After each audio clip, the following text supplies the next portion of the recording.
The December CPI inflation reading just came out, and it came in line with expectations at 2.7% increase year over year and a 0.3% increase month over month. So that was in line with expectations. However, core CPI, take out minus volatile food and energy, came out slightly lower than expectations at 2.6% and 0.2% month over month.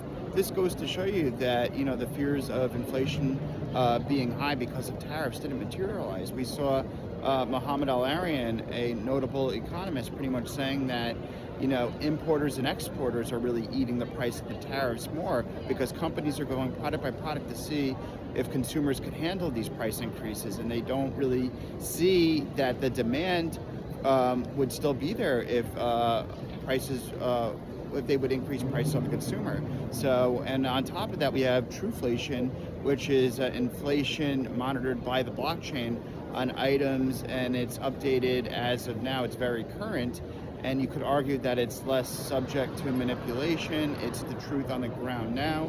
And you had a lot of people saying that it's hard to trust the government data, whether or not because of the government shutdown or political influences, or the fact that their ways of calculating the data is outdated and very manual. Well, trueflation's calculated digitally on the blockchain. So if anything, it's probably worthwhile to trust that more, and that's showing that inflation's at 1.74%, so which is a full percentage point lower than the government metrics. So that's something to keep in mind. On top of that, yeah, the market's going to react well to the CPI inflation data, in my opinion. However, one thing keeping it at bay is, I think, whether or not the U.S. will get involved in Iran. We're seeing a lot of mass protests in Iran,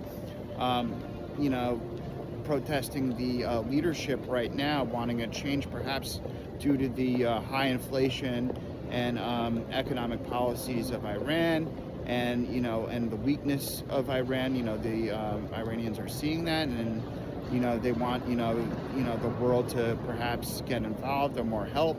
So the U.S. and the administration's weighing whether or not to do that right now, whether or not to they're doing economic putting some more economic pressure on Iran, using 25% secondary sanctions for any countries doing business with Iran. We'll see whether or not the U.S. will get involved militarily or have an operation, who knows.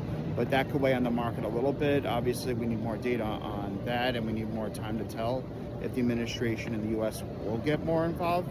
But these secondary sanctions, because China and Russia do business with Iran, and we'll see if that has any effect.